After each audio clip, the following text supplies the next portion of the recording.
Bienvenue à toi si tu as choisi le tas numéro 1 avec la fée de la nouvelle lune. Je te proposais de découvrir le message de cette carte à la fin de ton tirage. Et pour commencer, on va aller regarder en fait la situation qui te préoccupe et le conseil que vont te donner les cartes. Tu as toujours bien évidemment ton libre arbitre et moi je te conseillerais toujours de suivre ce que te dicte ton cœur, plus que n'importe quelle guidance. Les guidances sont simplement là pour te permettre d'entendre peut-être un peu mieux ce que tu as d'ores et déjà à l'intérieur de toi.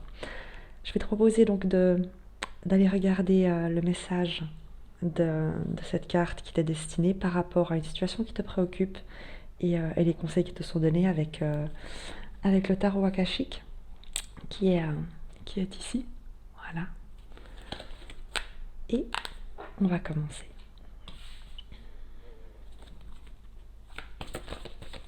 Alors, par rapport à la situation qui te préoccupe, toi qui as choisi la fée de la nouvelle lune, ce qui tombe très bien, puisque avec la nouvelle lune en poisson, c'est tout à fait d'actualité qui était le 20 février. Je te montre tout de suite les cartes, comme ça je les dispose directement.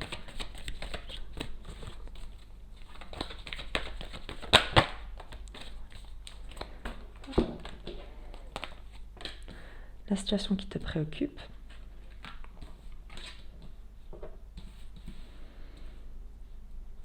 Donc, la bibliothèque akashique, le roi de rose, la diversité avec la 5 de parchemin et la reine de clé.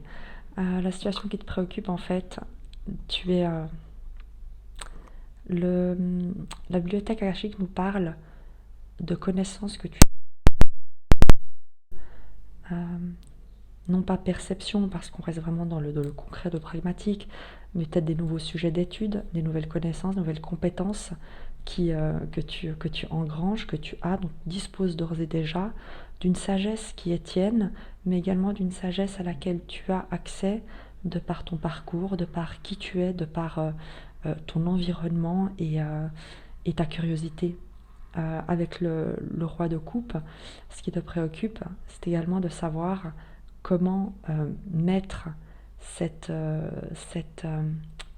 toute cette envie de soin que tu as à disposition et de permettre aux autres d'en profiter. L'idée pour toi, en fait, est de sortir avec la diversité et la reine de clé, comme tu la vois, qui regarde son domaine et qui semble s'interroger par rapport au domaine dans lesquels euh, elle peut interagir, elle peut se projeter. Euh, le roi de rose nous indique que tu t'interroges comment sortir de cet état en fait d'apprentissage contemplatif, de connaissance et d'introspection pour euh, le proposer en fait autour de toi.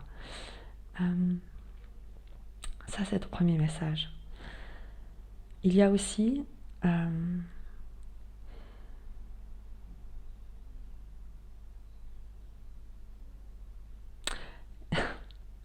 il y a aussi toi qui est certainement un enseignant et la situation qui te préoccupe, c'est un enseignant, c'est-à-dire tu prends soin, tu transmets, tu as de l'expérience, tu es quelqu'un de sage comme tu peux le voir sur cette carte. Et avec le roi de rose, la diversité et la reine de clé, c'est qu'autour de toi tu as des personnes d'horizons différents qui, qui viennent vers toi te demander conseil et tu te demandes en fait comment et si ce que tu proposes, qui tu es, euh, peut aider ces personnes. Comment interagir, comment sortir de ton isolement pour apporter à ces gens ce qu'ils ont besoin et ce qu'ils viennent rechercher auprès de toi. Parce que comme tu peux le voir, tous ces personnages sont tournés vers toi et semblent se diriger vers toi.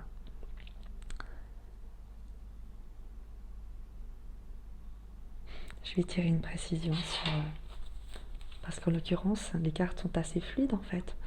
Et j'ai du mal à comprendre quelle est la problématique en fin de compte. Quelle est la problématique?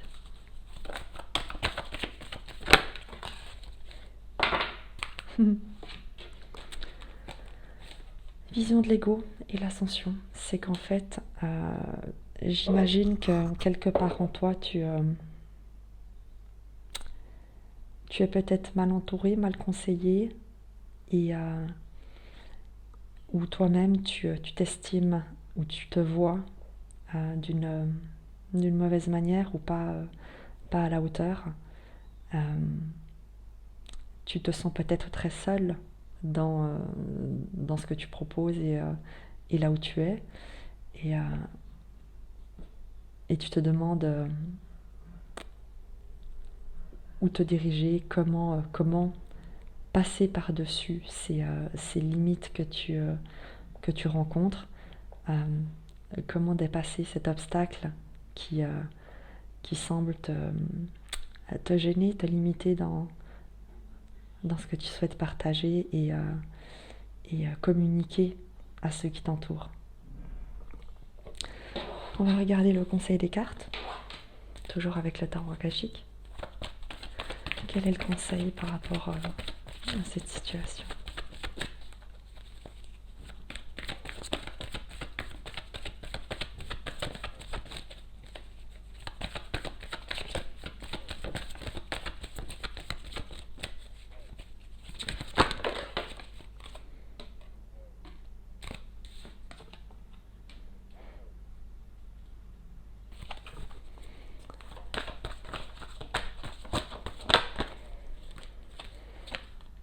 C'est des cartes assez puissantes, comme tu peux le voir. Le conseil, c'est de revenir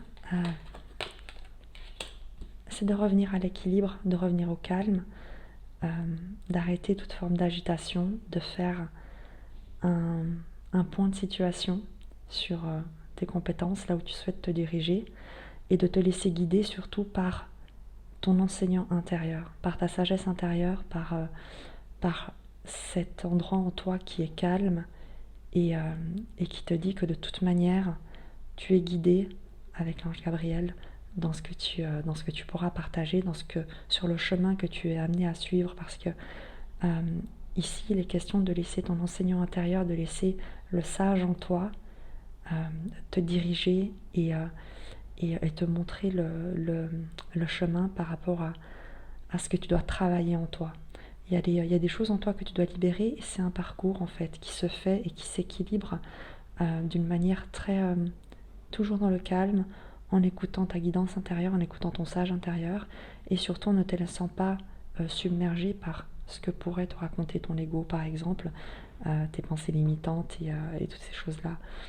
Il s'agit pour toi d'aller creuser pour voir quelles sont ces pensées qui te limitent et d'où est-ce qu'elles te proviennent. Il y a déjà un gros travail qui a été accompli, parce que sinon on n'aurait pas ces cartes. On aurait quelque chose de beaucoup plus simple, pragmatique, de l'ordre d'étudier ou de te reposer ou de consulter quelqu'un. En l'occurrence, la sagesse, tu l'as déjà en toi. On le voit aussi par rapport à ces cartes. Tu as déjà tout ce dont tu as besoin en toi, mais la question entre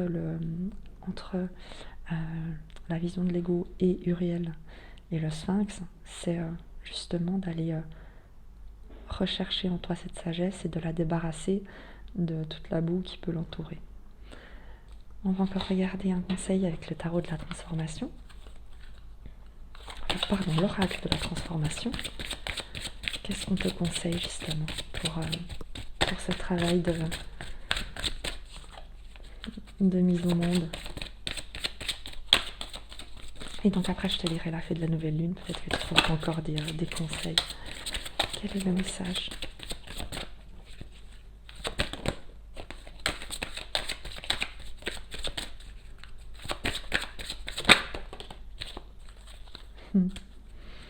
Travail indépendant. Si tu te demandes est-ce que tu es légitime, capable et dans quelle voie te diriger, euh, tu es suffisamment, tu es exactement la personne que tu dois être pour être aux commandes de ta vie, de ce que tu souhaites proposer. Tu n'as pas à rechercher, tu n'as pas besoin de rechercher le, le, la validation, euh, les directives, les conseils, les indications de quelqu'un d'autre, quel que soit l'endroit, parce que c'est pas moi qui vais te dire si tu es employé de démissionner, de créer ta société. L'idée c'est que quel que soit l'endroit où tu te trouves actuellement, euh, tu peux exercer ton talent de manière indépendante, sans te demander si qui tu es et ce que tu proposes est bien ou pas. Tu peux très bien je sais pas, travailler dans une banque ou, euh, ou être dans une école, être enseignant dans une école, par exemple. Enfin, vraiment, je prends des exemples très pragmatiques. Et si tu as un atelier à proposer, si tu as, dans le cadre de ton enseignement, une manière pédagogique de transmettre euh, une matière, et tu te demandes ben, est-ce que c'est adéquat, est-ce que je peux le faire comme ça, ben, on te dit que oui parce que tu vas vraiment euh, aider et contribuer avec la sagesse que tu as, avec les connaissances que tu as, et c'est pas en te conformant à, à un cadre préexistant que tu vas rendre service à ton environnement, ni à toi d'ailleurs. Donc voilà, je vais te lire la fée de la nouvelle lune. Je suis allée chercher le petit livret, j'en ai profité pour recadrer un tout petit peu l'image. La fée de la nouvelle lune nous parle de lecture des âmes. La fée de la nouvelle lune vous parle. Je règne sur les mythes et les rêves. Ils incarnent des vérités sous des formes compréhensibles. Je règne sur la créativité, les conteurs et les enchanteurs. Je suis l'imagination, la sagesse instinctive, l'énergie archétypale. Je prends des formes qui transcendent les limites culturelles. J'adore le clair de lune et je ne sais que trop bien que la lumière du cristal peut signifier folie ou éveil. Je suis une étrangère étrange et enchantée, tout comme vous, et je comprends l'isolement que vous ressentez à ne pas faire partie des courants dominants. Souvenez-vous, je vous prie, que le clair de lune limite le spectre des couleurs, mais qu'il éclaire les profondeurs de la véritable essence entre les mondes. N'ayez pas honte de votre étrangeté ni de votre ombre. Elles peuvent être mystérieuses et magnifiques si vous les aimez, les étreignez et les revendiquez. Mais quelque chose manque. J'ai projeté une part de moi-même dont j'attends maintenant le retour. Comme pour vous, l'heure d'agir approche, où je devrais partir à la recherche de la totalité de moi-même. Mais pour le moment, je me réconforte dans les reflets de cette mare tranquille, illuminée par les rayons de la lune, et même dans la dentelle rude des arbres dénudés, je trouve l'espoir et la vérité. Vous possédez également cette énergie vive et primaire. Je vous encourage à devenir pragmatique, à affronter les difficultés et la séparation, à dissoudre votre peur dans l'action, la force et l'acceptation. N'excluez pas toutefois vos craintes ni votre intuition. Ce que vous réprimez ne fait que se regrouper dans l'ombre et tire sa force du déni. Faites plutôt émerger vos peurs et laissez le soleil briller dessus. Étreignez la totalité de votre être. Laissez tomber votre masque social. Vous pouvez incorporer des capacités psychiques augmentées malgré la difficulté de les déchiffrer avec précision. Ne désespérez pas. Vous apprendrez à interpréter votre psyché et son langage symbolique en vous exerçant comme je le fais dans cette mare sacrée. Même si vous ne faites pas d'efforts conscients, votre inconscient continuera à faire le travail à votre place. Vous êtes peut-être un voyant nocturne aux capacités puissantes et fragiles, mais vous faites aussi partie des éléments. Les dragons peuvent vous enseigner la force ainsi que la sagesse pour bien les utiliser.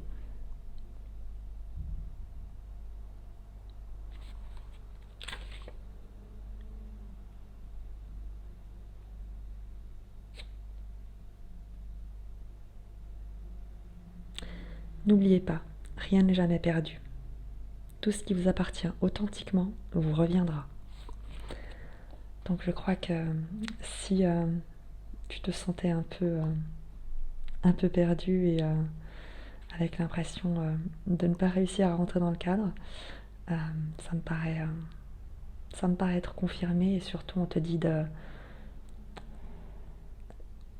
de célébrer en fait ces différences, euh, de regarder qu'est-ce qui te limite et, euh, et d'aller d'avant. Tu es de toute façon soutenu par ton sage intérieur et par les personnes qui t'entourent. À plus tard. Bienvenue à toi si tu as choisi la carte numéro 2 avec la déesse dragonne Tamet qui nous dit vous êtes plus fort que vous ne le croyez. Je te lirai la signification de cette carte avec le livret en fin du tirage. Il y aura certainement encore des messages qui te seront délivrés à ce moment-là. Je vais te proposer d'aller regarder quelle est la situation qui te préoccupe avec le tarot akashique et ensuite de voir le conseil qui te sont donnés par les cartes et certainement tes guides. Quelle est la situation qui te préoccupe?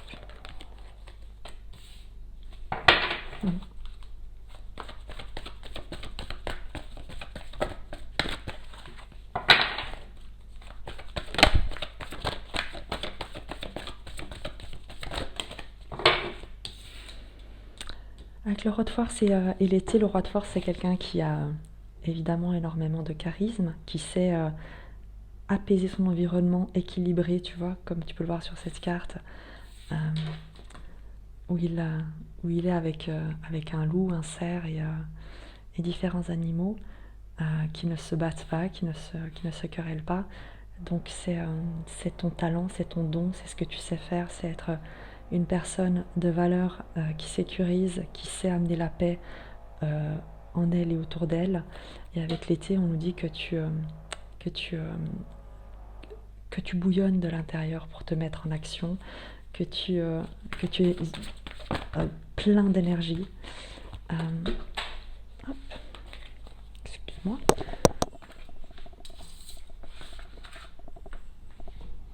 Alors,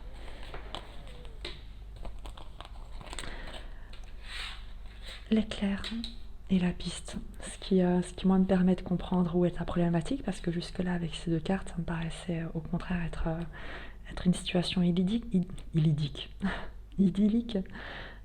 puisque tu as en l'occurrence toutes les ressources, tout le talent, tout le savoir-faire, tout le savoir-être pour manager tous les challenges qui peuvent se présenter, pour interagir avec toutes les personnes qui t'entourent et qui t'écoutent et qui te respectent et qui vraiment valorisent tes compétences et qui tu es.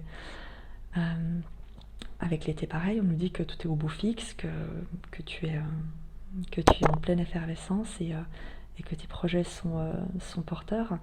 Mais en l'occurrence, avec l'éclair, on nous dit qu'il y a peut-être eu dans ton évolution un choc, quelque chose qui est venu interrompre cette dynamique, soit maintenant, soit par le passé et qui est encore présent dans ce que tu peux ressentir, traverser et les questions qu'il peut te poser.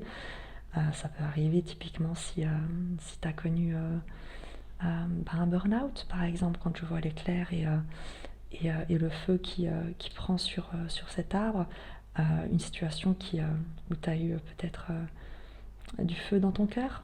On retrouve aussi cette même image de révélation, peut-être de foudroiement, ou une prise de conscience simplement dans ton activité, où tu te demandes maintenant avec cette compréhension, avec cet événement qui est survenu, comment te renouveler, comment te reproposer dans le monde, comment peut-être te relever, peut-être renaître de cet événement, comme le phénix qui renaît de ses cendres. Et quand on voit sur la piste, c'est que tu es en train de faire un choix ou tu as fait un choix et tu te retournes, tu ne sais pas encore très bien où tu te diriges, ni véritablement quelle direction, dans quelle direction cet événement et la transformation, la renaissance qui s'ensuit va te conduire, et je pense que tu t'interroges. Et pourtant, tu vois, avec ces deux cartes, manifestement, tu es quelqu'un de fort et de solide, ce que venait déjà nous annoncer la déesse avec le fait qu'elle te dise que tu es bien plus fort que ce que tu ne penses.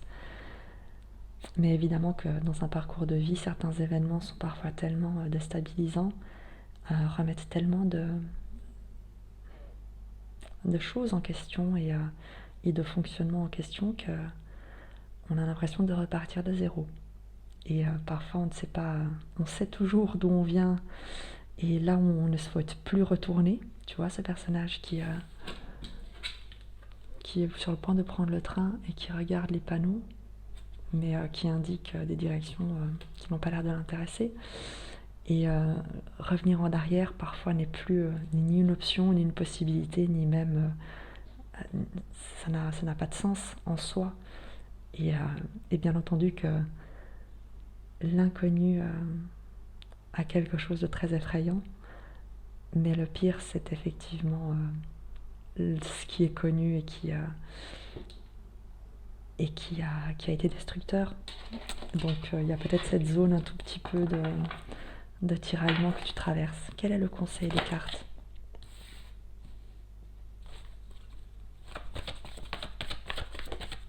Déjà, on te dit que tu n'es pas seul avec la communauté, que tu es entouré de personnes qui partagent les mêmes valeurs, les mêmes besoins que toi, un environnement stable, rayonnant, chaleureux.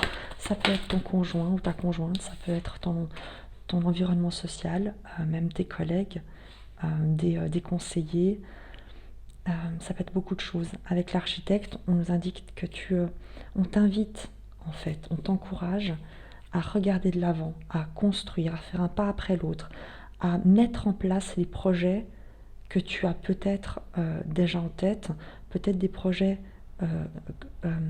collaboratifs que tu as avec un associé, avec un autre collègue, avec peut-être ton conjoint, ton partenaire, ou ta conjointe, ta partenaire. Et comme tu vois, il y a deux personnages ici qui étudient des plans et qui donnent des instructions. Donc on nous parle vraiment peut-être de lancer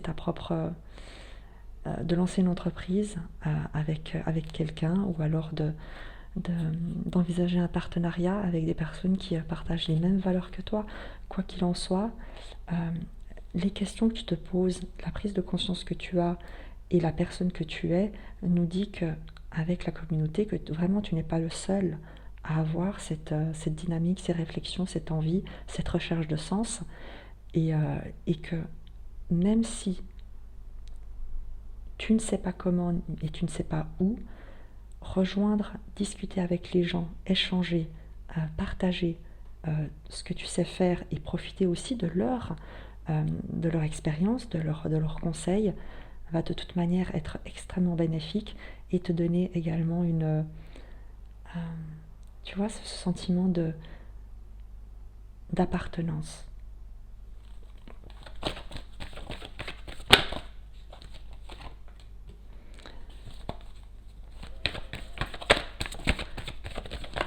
Peut-être également que c'est toi qui peut, avec cette carte, donc Hilarion, c'est le sage, c'est celui qui transmet, qui est capable d'enseigner, de mettre en place,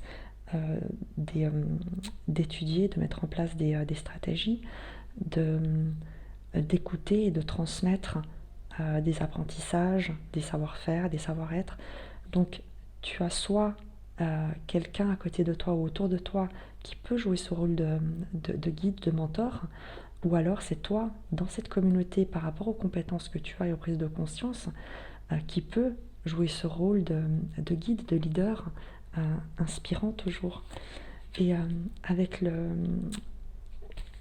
sable du temps, on nous dit que si tu as l'impression que les choses prennent du temps, si tu as l'impression déjà d'avoir fait beaucoup d'efforts et que tu ne vois pas les choses évoluer, ou tu te dis que il faut que des choses se passent parce que tu as une deadline, ou que tu es préoccupé par cette notion de temps qui passe, le temps est un allié. On te dit que tu ne peux pas arriver en retard à ce qui t'est destiné, au rendez-vous de la vie qui te sont programmés. C'est impossible. Tu peux faire des détours, mais ce qui t'est destiné ne peut pas t'être enlevé, tu peux pas rater ce que la vie a prévu pour toi. Tu n'es pas suffisamment important, grand et intelligent pour détourner ce que la vie a prévu pour toi.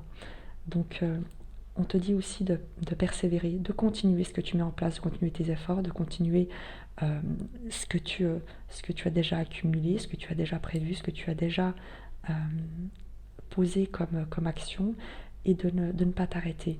Même si tu as l'impression que le temps passe et que peut-être tu ne vois rien venir, comme tu le vois sur cette carte, derrière le personnage, tu as le soleil qui se lève et il ne le voit pas encore. Et ça ne serait tardé. Tu vois, il a encore ses bougies allumées parce qu'il a encore de l'obscurité dans sa pièce. Et pourtant, le soleil se lève. Donc, même si tu ne vois rien venir, sache que soit tu as toi la sagesse et tu es appelé à la partager et à bénéficier du soutien de ton environnement, soit c'est un guide qui va te permettre de d'interagir dans ta communauté, de retrouver des gens qui partagent les mêmes valeurs pour un projet soit qui te sera personnel, soit que vous aurez en commun. Et quoi qu'il en soit, tous les efforts que tu fais actuellement, ce que tu as mis en place, ce sur quoi tu travailles, ça a du sens, ce n'est pas perdu. Et tu en verras très prochainement le résultat. Quoi qu'il en soit, tu es sur la bonne voie de par les cartes qui se présentent ici. Évidemment que tu as le droit de douter parce que c'est la nature humaine de vouloir connaître ce qui va se présenter. Et pourtant, la vie parfois, et c'est pas parfois, la vie est faite pour être pleine de surprises. Je tire une dernière carte. Il y en a deux qui sont sortis, donc on va les garder. Pris dans les ruines et l'Arche d'Alliance. Si tu as justement l'impression d'être en ce moment piégé et que ton monde s'est effondré, que tu ne vois pas dans quelle direction t'orienter, te diriger, tu vois, avec sur la piste et pris dans les ruines, si tu as l'impression de ne pas trouver la sortie, on te dit qu'à la fois avec l'Arche d'Alliance, qui parle de respect en fait de ton contrat karmique, ton contrat d'incarnation, aussi de partenariats qui vont se présenter, ou du chemin de vie, en fait, du parcours à suivre. On te dit que les phases de repos où tu t'en sens piégé, autant que les phases d'expansion, sont inscrites, sont prévues, et que si tu te sens actuellement dans une phase où tu as l'impression d'être immobile, d'être comme piégé, comme empêché d'agir, c'est que c'est comme ça, c'est que ça doit être comme ça, c'est que tu as des apprentissages à faire, tu as peut-être des personnes à rencontrer là où tu es avant de pouvoir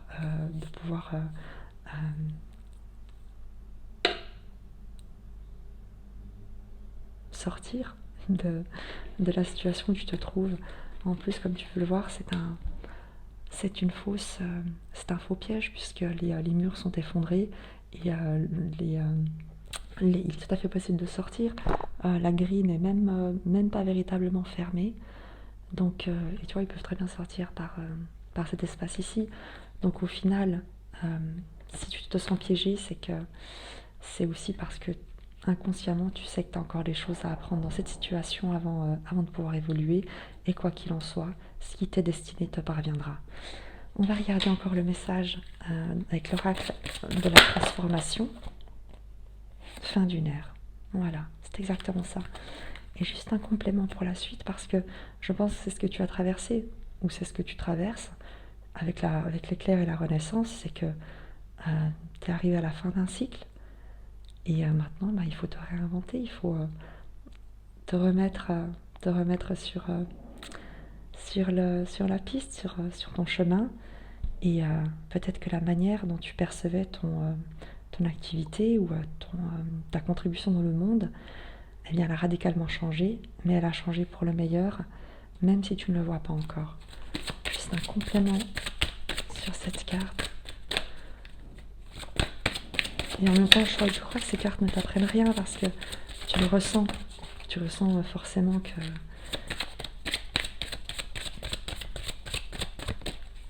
Est-ce qu'il y a juste une petite précision?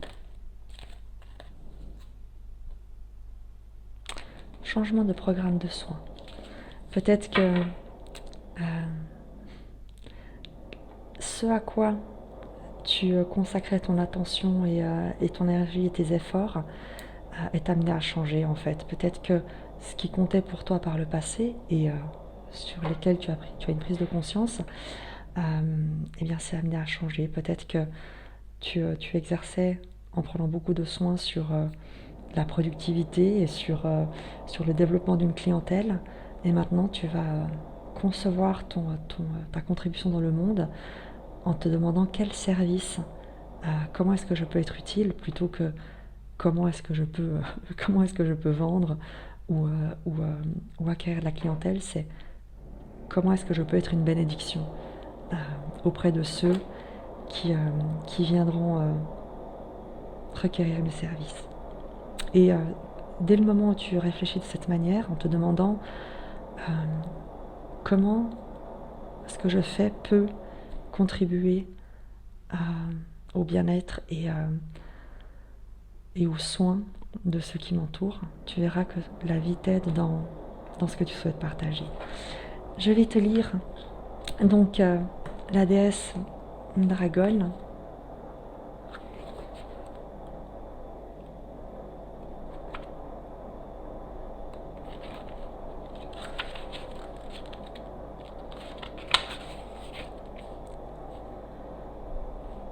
Je sais qui vous êtes. Je connais votre bonté, votre diversité, votre incroyable richesse. Je sais que vous avez survécu. Je sais que de grands mensonges ont été proférés. Je sais combien le chemin était dur, combien le désespoir était profond, combien les mensonges étaient cruels. Je suis ici pour vous aider à restaurer votre être rayonnant, votre vérité et votre gloire. Vous êtes toute chose et tout être vivant. Vous êtes formidable. Le ciel est votre père, la terre est votre mère. La mer et le feu de la création sont vôtres. Vous êtes tout à la fois parents des étoiles et des dragons, créatures marines, habitants de la terre et enfants de la forêt. Vous êtes la mer et le sel, le bois et la pierre. Vous êtes plus grand que les mots ne peuvent le dire. Ces différentes parties de vous peuvent cohabiter ensemble. Nul besoin de guerre, de conflit, de reniement de ce que vous êtes. Bien sûr, bientôt vous parviendrez à la compréhension de la totalité de votre être, et vous saurez qu'il n'y a aucune obscurité, aucun mal en vous, seulement une vérité et un instinct juste et innocent. Croissez et ne craignez pas le fait d'être sans âge, de posséder une sagesse qui va bien au-delà de cette vie et de cette planète. De ce que vous êtes vous dépasse, car vous êtes vaste, puissant et merveilleux. Moi qui suis la mère de la terre, je vous le dis. Vous êtes moi et je suis vous. Votre capacité à devenir ce que vous êtes est réelle. Ne vous effrayez pas du pouvoir que vous ressentez. Sachez que ce pouvoir doit servir à aider, aimer et créer. Vous êtes un être galactique stupéfiant, un être terrestre sensuel, un corps et un esprit glorieux. Je suis ici pour vous faire savoir que vous êtes éternel, au-delà du temps, au-delà de l'espace, au-delà de la forme. Vous êtes, et vous êtes d'une grande valeur pour nous, les êtres des étoiles, de la mer et de la terre. Nous vous soutenons et vous aimons pour toujours.